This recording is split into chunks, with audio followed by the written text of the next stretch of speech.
कि content creators बहुत हैं, राइट, लेकिन अच्छे से व्यूज लाना, एकदम एग्जैक्ट सही कंटेंट जिससे लोग अट्रैक्ट हो पाए, ऐसा नहीं हो पाता। Why so?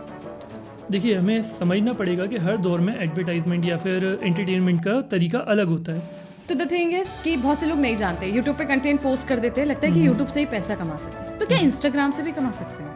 देखिए, इंस्टाग्राम अगर आप इंडिया के बाहर के हैं तो हो सकता है इंस्टाग्राम से आपको पैसे मिल जाएं, लेकिन इंस्टा जो है इंडिया के अंदर कभी भी आपको पैसे नहीं देगा, क्योंकि व्यूज़ का गेम होता है। और ये जो लोग होते हैं कि लाओ 310 रुपए दो, आपके 10,000 फॉलोअर बढ़ा देंगे, कुछ पैसे दो, आपके 20,000 फॉलोअर बढ़ा देंगे, ये क्या है?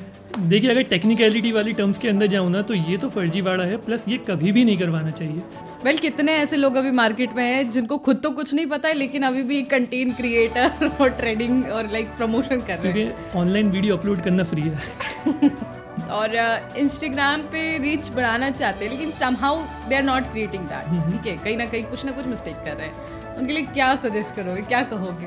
देखो, 2021 से लेकर 25 तक तो बहुत इजी था ग्रो करना, लेकिन अब जैसे जैसे यूजर्स बेस बढ़ रहा है इंस्टाग्राम के ऊपर, तो आपको दो चीज़ों में से कोई एक देनी पड़ेगी, या तो इन्फॉर्मेशन या तो एंटरटेनमेंट।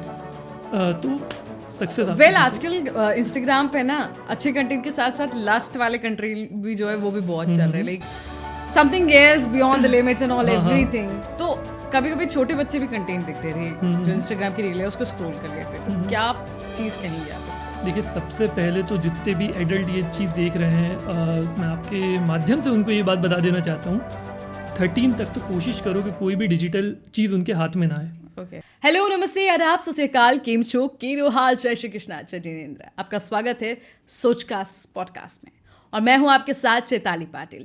वेल, क्या आप जानते हैं कि आज हमारे साथ जो इंसान मौजूद है, ये सीधे राजस्थान से लैंड कर रहे हैं, वो भी हमारे स्टूडियो में। जी हाँ, ये ट्रेंडिस्टर कह सकते हैं या फिर यूँ कहे रील के किंग है।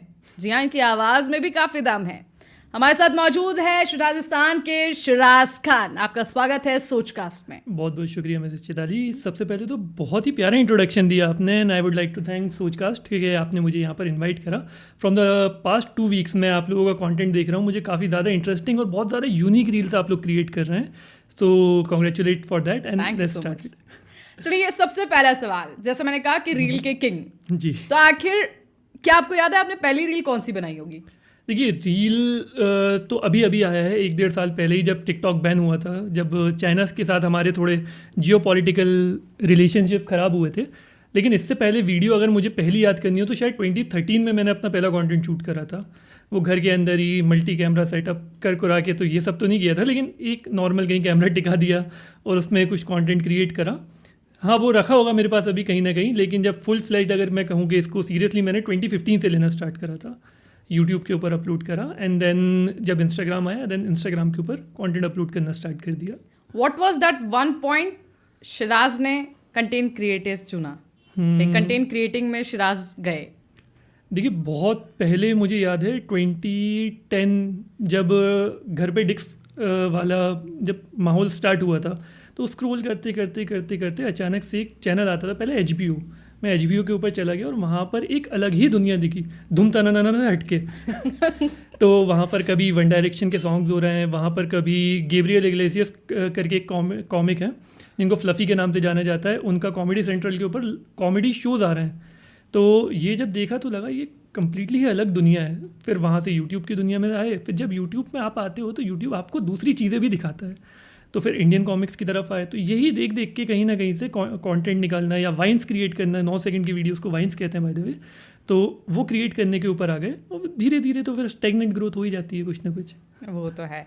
तो शिराज, जब ये स्टार्ट किया तो क्या दिमाग में था कि इसको कहाँ तक लेके जाना है, या फिर बस जब उस टाइम पे ट्रेन पे चल रहा था बस बनाना है, करना है, बस उतना ही, या फिर नहीं इसमें कुछ आगे भी स्कोप देखा था?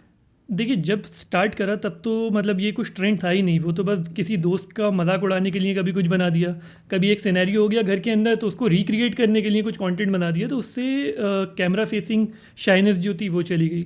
फिर धीरे धीरे करके एडिटिंग बेटर होने लगी, मल्टीपल सॉफ्टवेयर्स के ऊपर हाथ साफ होने लगे।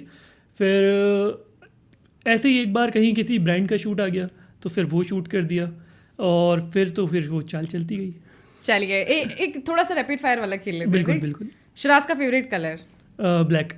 शिराज कौन से इन्फ्लुएंसर को ज़्यादा मानता है? अहमद मसूद वाई? बहुत ज़्यादा हम्बल इंसान है और मैं उसको काफ़ी टाइम पहले से भी जानता हूँ, तो आई नो कि वो उस चीज़ को फेक नहीं कर रहा, वो जेन्युइनली वैसा बंदा है। कौन से कंटेंट क्रिएटर्स को आप बिल्कुल पसंद नहीं करते हैं? जो झूठी वो देते हैं, उम्मीद देते हैं किसी को कि इतने इन्वेस्ट कर दो और 5 साल में इतने हो जाएंगे। अब तक कितने फॉलोवर्स हैं और कितने बढ़ाना चाहते हो? देखिए, पर्सनल आईडी पे लगभग 50 के हो चुके हैं और बढ़ाना उतने ही चाहता हूँ जितने बाकी पेजेस के बढ़वा दिए हैं। फिर बाकी पेजेस के बढ़वाए तो अभी तक कितने पेजेस आप हैंडल कर रहे हो? देखिए, अगर बताया जाए स्टार्टिंग से अभी तक तो 50+ पेजेस हो चुके होंगे जिनको ग्रो करवाया है साथ साथ में। लेकिन अब सोचा थोड़ा बहुत अपने ऊपर भी पर्सनल आईडीज़ को भी ग्रूम करें, क्योंकि आने वाला फ्यूचर जो होने वाला है वो पर्सनल आईडीज़ का ही होने वाला है। तो अगर कोई यंगस्टर देख रहा है तो this is the right time, you should focus on yourself. तो सबसे ज़्यादा जिस पेज के फॉलोवर्स है वो कितने हैं, अगर आपको याद हो तो? पेज के अगर भोपाल सेंट्रिक में बताऊं तो एक भोपाल सिटी अपडेट करके हैं, 6.5 लाख समथिंग कुछ उनके हैं फॉलोअर्स। मध्य प्रदेश के शायद सबसे बड़ा पेज जिसको आप हैंडल कर रहे हैं, आप जिस पेजेस को हैंडल कर रहे हैं उसमें सबसे देखिए, ज़्यादा। मैं सिर्फ अपने ही बताऊंगा, मैं अपने पेज का ही बताऊंगा, किसी पेज का ऐसा कहना सही नहीं रहेगा, क्योंकि बहुत सारे लोग हैं, एक को बोल देंगे तो दूसरा बुरा मान जाएगा। क्या बात है, सेफ प्ले, राइट? ओके, तो शिराज की कोई गर्लफ्रेंड या फिर अब इतने फेमस हो चुके हो, दिखते भी गुड लुकिंग हो, तो लड़कियां अप्रोच करती है लाइक भोपाल की या एज अ फीमेल मैं आपसे एक चीज़ पूछना चाहता हूँ, आपको लड़कों से सबसे ज़्यादा क्या चाहिए होता है? अटेंशन या टाइम? उसकी बहुत कमी है। सेफ प्ले, बिल्कुल। मम्मी नहीं बोलती कभी कि भाई कुछ? देखिए, आपने बादशाह मूवी देखी है? हाँ। बादशाह मूवी में जब वो ट्विंकल खन्ना का फोटो लेके आते हैं, कुछ उसको सीन देने के लिए कि इसको आपको पटाना है और एक इन्फॉर्मेशन निकालनी है, तो बादशाह एक ही चीज़ बोलता है, इसके लिए आपको मेरी माँ से बात करनी पड़ेगी। तो वैसे आप भी बात है, मैं ऐसे ही टाल देता हूँ। अगर आपको एक दिन का वक्त दिया जाए तो कौन सा इन्फ्लुएंसर आप बनना चाहेंगे? मैं रोनाल्डो बनने की कोशिश करूँगा। ओके। हाँ, क्योंकि उसकी फिटनेस बहुत ही ज़्यादा मोटिवेट करती है। ओके, तो लाइक अब एक ऐसा सवाल कि कंटेंट क्रिएटर्स बहुत है, राइट? लेकिन अच्छे से व्यूज लाना, एकदम एग्जैक्ट सही कंटेंट जिससे लोग अट्रैक्ट हो पाए, ऐसा नहीं हो पाता। Why so? देखिए, हमें समझना पड़ेगा कि हर दौर में एडवर्टाइजमेंट या फिर एंटरटेनमेंट का तरीका अलग होता है। अगर हम पहले राजाओं की बात करें तो उस टाइम पे एक बंदा बड़ा सा वो लेके फर्रा दूसरे शहर जाता था और वहाँ पर बताता था कि ये इन्फॉर्मेशन है। फिर धीरे धीरे करके वो चीज़ें चेंज हुई और वो बिजनेसमैन के थ्रू होने लगी। फिर जब न्यूज़पेपर्स आए तो उसके थ्रू होने लगी, फिर रेडियो आया, उसके बाद टेलीविज़न आया और अब ये सोशल प्लेटफॉर्म आ चुके हैं।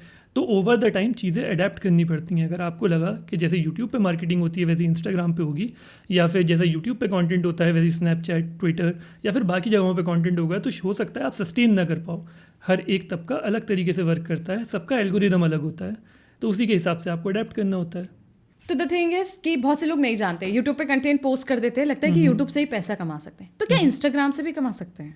देखिए, इंस्टाग्राम अगर आप इंडिया के बाहर के हैं तो हो सकता है इंस्टाग्राम से आपको पैसे मिल जाएं, लेकिन इंस्टा जो है इंडिया के अंदर कभी भी आपको पैसे नहीं देगा, क्योंकि व्यूज़ का गेम होता है। हो सकता है आप 1000 लोगों को जानते हो, अगर 30 दिन तक आपकी रोज़ स्टोरी पे 30,000 व्यूज़ आ रहे हैं तो इंस्टाग्राम लुट जाएगा। इसलिए जहाँ जहाँ पॉपुलेशन ज़्यादा होती है वहाँ वहाँ इंस्टाग्राम ने एक नया फीचर लाया है, वो होता है सब्सक्रिप्शन एंड गिफ्ट्स। तो अगर कोई आपका सब्सक्रिप्शन लेता है तो आपको पैसे मिल सकते हैं थ्रू इंस्टाग्राम। अदरवाइज़ ऐसा कोई मोड नहीं है जहाँ से आपको डायरेक्टली इंस्टाग्राम पे आउट करें। हाँ, स्पॉन्सर डील्स होती हैं, ब्रांड प्रमोशंस होते हैं जहाँ से आप अर्निंग कर सकते हो, लेकिन डायरेक्ट फ्रॉम द इंस्टाग्राम अभी तक तो ऐसा कोई फीचर नहीं है। और ये जो लोग होते हैं कि लाओ 310 रुपये दो, आपके 10,000 फॉलोअर बढ़ा देंगे, कुछ पैसे दो, आपके 20,000 फॉलोअर बढ़ा देंगे, ये क्या है?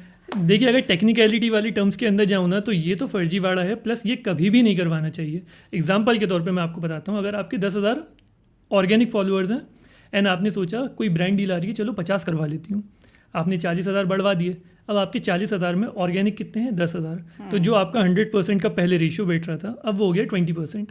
तो इंस्टाग्राम के एल्गोरिदम को ये लगेगा कि इसके सिर्फ 20% ही व्यूज़ आ रहे हैं जितने इसके फॉलोअर्स हैं, तो वो हिट आगे के नए लोगों को नहीं करवाएगा।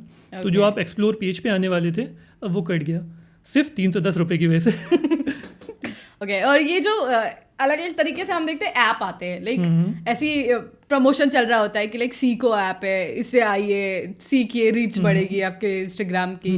कई लोग ऐसे करते भी है, कई लोग अपने फेक व्यूज़ भी बढ़वा लेते हैं। तो क्या ये ऐप लिटरली वर्क करता है या फिर just like for their promotion and all? देखिए, कभी यूज़ नहीं करा, लेकिन एक चीज़ जो बचपन से काफ़ी अच्छे से समझ में आ गई थी कि सीखना हमेशा उस इंसान से है जो उस फील्ड में ऑलरेडी अच्छा हो। तो कभी भी आप किसी को भी अगर मेंटर किसी भी फील्ड में चुने, तो अगर वो खुद उस फील्ड में पर्टिकुलरली अच्छा है, देन वो आपको ट्रेन कर सकता है उस चीज़ के अंदर। अगर उसने खुद कुछ अचीव करा है, जैसे इंडियन टीम के अगर आज के टाइम पे कोच देखे जाएँ तो वो गौतम गंभीर सर हैं। उन्होंने वर्ल्ड कप जिताया, आईसीसी मेंस ट्रॉफी जिताई है, न जाने कितने टेस्ट मैच जिताएं। अब अगर वो गाइडेंस देंगे तो आपको पता है हाँ क्रेडिबल सोर्स से एक इन्फॉर्मेशन आ रही है। लेकिन यहीं पर अगर कोई ऐसा बंदा चालू हो जाए जिसने कभी बैट ही नहीं पकड़ा और वो ट्रेनिंग देने लगे सिर्फ ये बड़ी मार्केटिंग करके कि हाँ हम कुछ कर सकते हैं। वेल कितने ऐसे लोग अभी मार्केट में हैं जिनको खुद तो कुछ नहीं पता है, लेकिन अभी भी कंटेंट क्रिएटर और ट्रेडिंग और लाइक प्रमोशन कर रहे हैं, क्योंकि ऑनलाइन वीडियो अपलोड करना फ्री है। ये भी चीज़ है। लाइक पहले से ऐसी आवाज़ थी या फिर इस फील्ड में आते आते ये आवाज़ भी मॉडरेट हो गई? नहीं, बहुत ज़्यादा आपको मॉडरेट करना पड़ता है जब भी आप शो बिज़नेस के अंदर आते हैं। मुझे याद है अर्ली स्टेजेस में जब मैंने काम करना स्टार्ट करा था, तो एक ब्रांड का नाम नहीं ले रहा मैं, लेकिन ब्रांड ने मुझसे कहा था जिस बंदे ने वॉइस ओवर करा ना उससे कहा करो रियल लाइफ में भी कभी बात ना करे। उसकी आवाज़ इतनी ख़राब है। अब मैं उसको कॉल पे कैसे समझाऊँ ये मैं ही हूँ। Oh shit. हालांकि वो ब्रांड तो अब बंद हो चुकी है, तो कर्मा इज़ अ बिच। या कर्मा इज़ अ बिच। हाँ, तो बस मॉड्यूलेट करना पड़ता है आपको over the time. Okay, like we want to know कि who is Shiraz actually, not that real but the in real life who is Shiraz. आपके स्कूल में एक वो बच्चा होता है जिससे आप लोग सोचते हो यार ये क्यों है, वो हर चीज़ का जवाब दे रहा होता है, वो पढ़ाई में ही घुसा रहता है, उसके ज़्यादा कोई दोस्त नहीं होते, एकेडमिक्स के अंदर वो जो ज़्यादा इन्वॉल्व होता है, स्पोर्ट्स में कम रहता है, ज़्यादा लोगों से बात नहीं करता। तो वो एक टाइम पे मैं हुआ करता था। Okay. हाँ, अगर मैं आपको अपने एकेडमिक्स के बारे में बताना स्टार्ट कर दूंगा तो इट वुड बी मॉर्निंग सुबह तक, देन बैचलर डिग्री हुई, देन मास्टर्स हुई, एंड अभी फर्दर भी स्टडीज़ काफ़ी ज़्यादा हो रही हैं, बहुत सारे गवर्नमेंटल एग्ज़ाम्स निकाल चुका हूँ। तो मैं हमेशा से वो बच्चा रहा हूँ जिसके ज़्यादा दोस्त नहीं रहे, लेकिन फिर कॉलेज में आके 2-3 मिल गए जिन्होंने ऐसा बना दिया। वो तो होता है ना, कहते हैं ना कि इतने सारे अच्छे हैं तो कोई थोड़े 1-2 बुरे भी होने चाहिए। देखिए आपका तालाब कितना भी अच्छा हो जाए, एक गंदी मछली तो आती है। और वो फिर जब आती है तो फिर सब कुछ बुरा कर बस बस बस वही। शिराज को क्या खाना ज़्यादा पसंद है? हाँ, बहुत से लोग देख के शायद आपको इस चीज़ पे यकीन ना हो, लेकिन I am a very hardcore vegetarian fan. सबसे ज़्यादा अगर मुझे कोई चीज़ पसंद है तो वो है चने की भाजी। ओके। दूसरे नंबर पे आती है कुरकुरी भिंडी, फिर तीसरे नंबर से हाँ थोड़ा बहुत नॉनवेज की तरफ रुझान ज़्यादा स्टार्ट हो जाता है, लेकिन हाँ मैं ज़िंदगी भर चने की भाजी खा सकता हूँ। क्या बात है। ये स्किन का राज क्या है वैसे? किसका? आपकी जो स्किन इतनी चमक रही है, इतनी ग्लो कर रही है, क्योंकि लड़कियां चाहती हैं उनकी गोरी स्किन हो, मतलब काफ़ी लोग चाहते हैं लेकिन उनकी गोरी स्किन हो, लेकिन नहीं मिलता। लिए आपको ब्राउन। सबसे पहले तो आपको कॉन्फिडेंट महसूस करना पड़ेगा जो भी आपका शेड है उसके अंदर ही। सेकेंडली आप कभी भी अपना स्किन टोन चेंज नहीं कर सकते। आपकी स्किन अगर एक शेड की है तो ज़्यादा से ज़्यादा आप उसकी टैनिंग हटा सकते हो। एक लेयर होती है एपिडर्मिस सबसे ऊपर वाली, उसके नीचे होते हैं कुछ ग्लैंड जिनका नाम है मेलेनिन। जब वो मेलेनिन सेक्रीट करते हैं धूप में जाने के बाद तो आप यूवी रेस से बचते हो, यानी कि स्किन कैंसर होने से। तो अगर आप अपने नेचुरल कलर से और नीचे चले जाओगे तो आप कैंसर की तरफ जा रहे हो। जैसे कि आपने देखा होगा बहुत सारे सेलेब्स पहले डार्क कॉम्प्लेक्शन के थे, अब फेयर होते जा रहे हैं। वो ग्लूटाथियोन के इंजेक्शंस लगवा रहे हैं, जो कि हमें नहीं करवाना क्योंकि हम शो बिजनेस में नहीं हैं। और अभी जो आप चमक का कह रहे हो ये तो तेल है सर। कौन सा? नहीं, बॉडी सेक्रीट कर रही है ये ऑयली स्किन, नथिंग एल्स। क्या बात है। लाइक शिराज, जो लोग लाइक हमारा पॉडकास्ट देख रहे हैं और इंस्टाग्राम पे रीच बढ़ाना चाहते हैं लेकिन somehow they are not creating that, ठीक है, कहीं ना कहीं कुछ ना कुछ मिस्टेक कर रहे हैं, उनके लिए क्या सजेस्ट करोगे, क्या कहोगे? देखो 2021 से लेकर 25 तक तो बहुत इजी था ग्रो करना, लेकिन अब जैसे जैसे यूजर्स बेस बढ़ रहा है इंस्टाग्राम के ऊपर तो आपको 2 चीज़ों में से कोई एक देनी पड़ेगी, या तो इन्फॉर्मेशन या तो एंटरटेनमेंट। बड़ी स्ट्रेसफुल लाइफ है, आप उसको कुछ नमूना पने की हरकत करके या फिर क्रिएटिव तरीके से हंसा दो या एक सॉर्ट ऑफ एंटरटेनमेंट दे दो तो पब्लिक आपको फॉलो करेगी। या तो आप उनको कोई इन्फॉर्मेटिव चीज़ बता दो, जैसे यहाँ से भोपाल से 40 किलोमीटर दूर भीमबेटका है, वो यूनेस्को साइट बन चुकी है 2003 के बाद से और 1 लाख साल पुरानी केव्स हैं। इंटाइसिंग लग रही होगी ये, अगर ऐसी खबर मैं लगातार देता रहूँगा तो पब्लिक मुझे फॉलो करने लगेगी। हो सकता है आपका जॉनरा कुछ और हो, आप किसी और चीज़ के बारे में इन्फॉर्मेशन देना चाहते हो। एक यूट्यूब चैनल मुझे याद आ रहा है, ब्रोटोमोटिव करके है। हमने रोड पे चलते हुए डेंटिंग पेंटिंग की दुकानें तो बहुत देखी होंगी, लेकिन जिस तरीके से उन्होंने उस चीज़ को पोर्ट्रे करा वो इतना ज़्यादा क्लासी और इतना ज़्यादा अपीलिंग था कि पीपीएफ क्या होता है, कितने GSM की थिकनेस होनी चाहिए, मेटल के ऊपर पेंट होता है नहीं होता, उसके ऊपर पुट्टी किस तरीके से होती है, मैग्नेटिक होता है नहीं होता। अब आप जब देखेंगी आपको खुद लगेगा, भले ही आपको बिल्कुल भी इंटरेस्ट ना हो, तो आप कितने इंटरेस्ट से उस चीज़ को पोर्ट्रे कर सकते हैं, तो सक्सेस। वेल आजकल इंस्टाग्राम पे ना अच्छे कंटेंट के साथ साथ लस्ट वाले कंटेंट भी जो है वो भी बहुत चल रहे हैं, like something else beyond the limits and all everything. तो कभी कभी छोटे बच्चे भी कंटेंट देखते हैं, जो इंस्टाग्राम की रील है उसको स्क्रॉल कर लेते हैं, तो क्या चीज़ कहेंगे आप इस पे? देखिए, सबसे पहले तो जितने भी एडल्ट ये चीज़ देख रहे हैं, मैं आपके माध्यम से उनको ये बात बता देना चाहता हूँ, 13 तक तो कोशिश करो कि कोई भी डिजिटल चीज़ उनके हाथ में ना आए। अगर आए तो आप सामने बैठे हो। सेकेंडली, उनको ऐसी जगह लेके जाओ जहाँ पर उनका फ़ोन में सही में मन ना लगे। भोपाल शहर के अंदर बहुत अच्छी भारत भवन लेके जाइए, साहित्य सीखेंगे, वहाँ के जो सीनियर्स हैं उनके साथ जब बैठ के बात करना सीखेंगे वो लोग, कि किस तरीके से हिंदी का इस्तेमाल किया जाता है, उर्दू का इस्तेमाल किया जाता है। एब्सोल्यूट आर्ट की जगह है हमारा भारत भवन। ऐसा नहीं है कि आप वहाँ पर जाओ, उसको बुक करो और वहाँ पर परफॉर्मेंस कर दो। अगर आपने अपनी फील्ड में कुछ अचीव करा है, that place is just for the absolute people. वहाँ पर इनवाइट किया जाएगा आपको, तो जो बंदा इनवाइट होकर वहाँ पर आ रहा है वो आपको कितनी चीज़ें सिखाएगा। आप रीजनल साइंस सेंटर जा सकते हैं। मध्य प्रदेश का सबसे खूबसूरत और सबसे अच्छा म्यूज़ियम भोपाल स्ट्रीट म्यूज़ियम है हमारा। वहाँ पर मेहमत का स्कल तक रखा हुआ है, लेकिन लोगों को ये बात नहीं पता। ठीक है, ट्रैवल करना चाहिए बच्चों को लेके, जगह जगह पे जाना चाहिए उनको। भीमबेटका ही दिखाने ले जाइए, आप रीवा का म्यूज़ियम दिखाने ले जाइए जहाँ दुनिया का पहला वाइट टाइगर मिला है। तो जब वो ये चीज़ें देखेंगे तो उनका रुझान इस तरफ ज़्यादा होगा, ना कि मोबाइल की तरफ। तो क्या आपको लगता है कि कभी कभी सोशल मीडिया की जो थिंग्स है वो भी डिस्ट्रैक्ट करती है चीज़ों को? क्योंकि जो जनरल नॉर्मल नॉलेज होनी चाहिए किड्स को, सबको, क्योंकि देखिए आप कंटेंट क्रिएट कर रहे हैं तो क्या प्रॉपर नॉलेज लेके कंटेंट क्रिएट कर रहे हैं, लेकिन कुछ लोग ऐसे कंटेंट सिर्फ क्रिएट कर रहे हैं मनी के लिए, not providing a proper information. सांप का जहर भी लिक्विड फॉर्म में आता है और एक नॉर्मल सी दवाई भी लिक्विड फॉर्म में आती है। अगर कोई इंसान 25-30 साल तक जिंदा है तो उसको उन दोनों में फ़र्क पता है। ऐसे ही उसे सोशल मीडिया का भी फ़र्क पता होना चाहिए कि कौन सा उसकी बॉडी को हार्म करेगा और कौन सा उसे फ़ायदा पहुंचाएगा। अगर आपको लग रहा है कि इस चीज़ से मुझे एडिक्शन हो रही है, मेरा स्क्रीन टाइम काफ़ी ज़्यादा बढ़ रहा है, मैं इसको रिपीटेटिव देख रहा हूँ, आपको हटना चाहिए उस चीज़ के पास से। और कोई चीज़ मेरे इन्फॉर्मेशन में, मेरे जो दिमाग की चीज़ें वो अगर मुझे ज़्यादा इनहेल कर पा रहा हूँ मैं, तो आपको उसको ज़्यादा देखना चाहिए। बहुत सारे यूट्यूब के ऊपर ऐसे चैनल हैं जिन्होंने ऋग्वेद से लेके आज तक की मॉडर्न हिस्ट्री तक विद डेट, हर एक आर्यन डायनेस्टी कैसे हमारे यहाँ पर आई थी, मेसोपोटामिया में क्या हुआ था, सबसे पुरानी मायन सभ्यता जो थी वो किस तरीके से आई थी। अब जब आप ये चीज़ें देखोगे तो आप ऑब्वियसली इन सारी चीज़ों से हटोगे, आपको एक इंटरेस्ट उस फील्ड में आएगा। हो सकता है आप आर्कियोलॉजी में चले आओ, एस्ट्रोफिजिक्स की तरफ आपका रुझान बढ़ सकता है, हो सकता है आपको एनाटॉमी ज़्यादा पसंद आने लगे, तो हो सकता है ये आपके करियर के ऑप्शंस भी खोले। जी जो नाइट क्लब में पार्टीज होती है, फिर हंगामे होते हैं, उस पे अगर आपको मैं तो कम्प्लीटली अगेंस्ट हूँ इन सारी चीज़ों के। देखिए कुछ आपके मेन मोटो होने चाहिए कि आप ज़िंदगी में कभी नहीं करेंगे। लाइक मैंने कभी स्मोकिंग नहीं करी, मैंने कभी मीठी छालियाँ नहीं खाई, वेप तक मैंने कभी ज़िंदगी में नहीं पिया। कहीं पर भी अगर अल्कोहल सर्व हो रहा होगा तो मैं मानता हूँ कि मुझे उस चीज़ का या तो प्रमोशन नहीं करना है या तो मुझे उस चीज़ से दूरी बनानी है।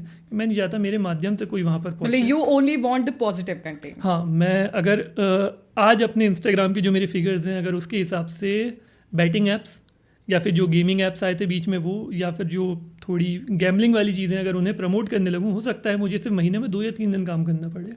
वो इतना पे आउट करते हैं, लेकिन मुझे लगता है कि मुझे ये सब नहीं करना चाहिए।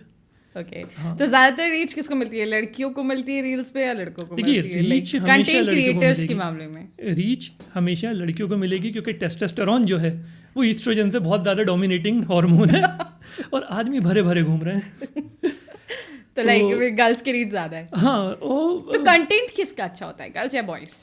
प्रॉपर अगर नॉलेज वाला कंटेंट बोले, देखिए ये तो बड़ी ही वो हो जाएगी बात कि अगर मैं एक तरफ पुनीत की वीडियो देख रहा हूँ सुपरस्टार की, और उसी के बाद अगर मैं नीश शेयर की वीडियो देखने लगा, तो ऑब्वियसली मुझे नीश शेयर ज़्यादा अच्छा लगेगा, क्योंकि वो एक इन्फॉर्मेटिव चीज़ बता रही है कि बाल कैरेटिन से बन रहे हैं, अगर किसी के जल्दी जा रहे हैं तो वो फॉलिकल्स हैं, उनके क्यूटिकल्स किस तरीके के हैं। लेकिन वहीं अगर उसको हटा के मैं कंटेंट देखने लगूँ किसी ओशो का, तो फिर मुझे वो ज़्यादा अच्छा लगने लगेगा।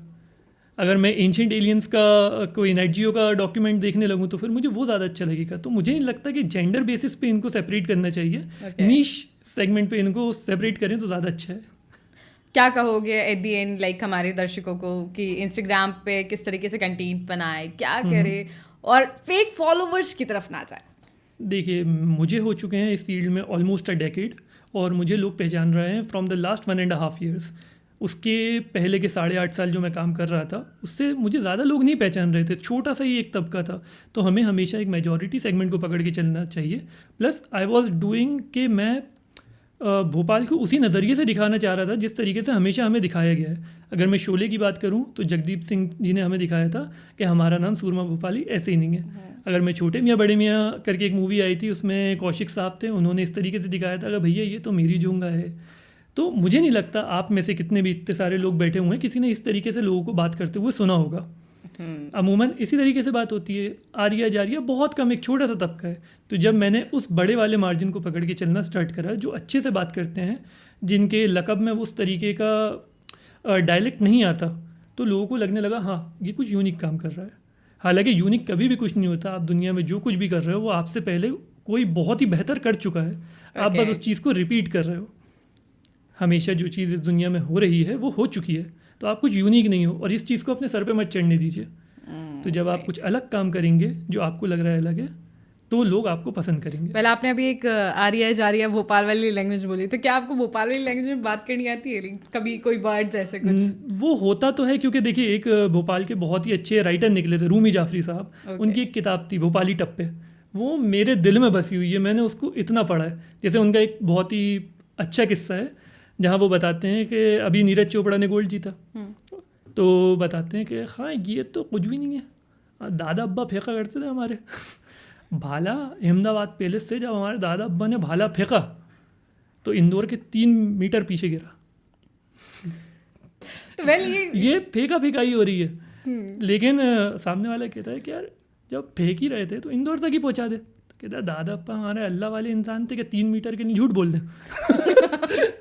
तो ये वो जब किताब आप पढ़ते हो तो वो वाला डायरेक्ट आता है, तो आपको वो उसी वे में फनी लगेगा। अच्छा, आजकल ना ये भोपाल वाली जो गालियाँ है ना, वो भी काफी फेमस हो चुकी है पूरे इंडिया में, लाइक सुरमा भोपालियों की जो गालियाँ है। जैसे एक बड़ी फेमस गाली है, मैं उसको इंग्लिश में ही बताता हूँ और वो उसी में अच्छी लगती है, मेल स्पाइडर। जैसे मकड़ी होती है उसी का। क्योंकि ना अक्सर हमने देखा है जब भी ना ऐसी कोई रील दिखता है, मैंने एक्चुअली किसी ने बोला आप कहाँ से हो, मैंने कहा भोपाल से। तो बोले आपको तो भोपाल में सारी गालियाँ आती होगी जो भोपाल की फेमस है। मैंने कहा नहीं, मैं नहीं बोलती। अरे आती तो होगी, कम से कम इतनी रील फेमस होती है। ये तो मतलब स्टीरियोटाइप कर रहा, मतलब राजस्थान का कोई बच्चा जा रहा है तो क्या वो प्यासा है? बिल्कुल सही कहा। इंदौर वाला बंदा जा रहा है और अगर वो कुछ चबा रहे तो क्या उसके मुंह में सेव है? ये तोड़ना। तो भाई एग्जैक्टली यही होता है, लोगों के मन में ऐसा बैठ गया है कि नहीं भाई भोपाल से है तो ये सुरमा भोपाली बोलेगी और वो गाली वही बोलेगी जो उनको बोल रही है। Like thank you so much Shiraz for coming into our podcast और इतना फन क्रिएट किया है। Once again thank you so much. तो आप सबने देखा कि हमारे साथ आज मौजूद थे राजस्थान के शिराज खान। मतलब इनकी आवाज़ काफ़ी अमेजिंग है। साथ ही साथ इन्होंने बताया कि भाई इंस्टाग्राम का लॉगरिथम क्या चलता है, कैसे रीच लेनी है, क्या कंटेंट डालना है, किस कंटेंट को ये अवॉइड करते हैं। तो आपको ये वीडियो कैसा लगा कमेंट करके ज़रूर बताएं और मिलते हैं फिर नेक्स्ट एपिसोड में। Thank you.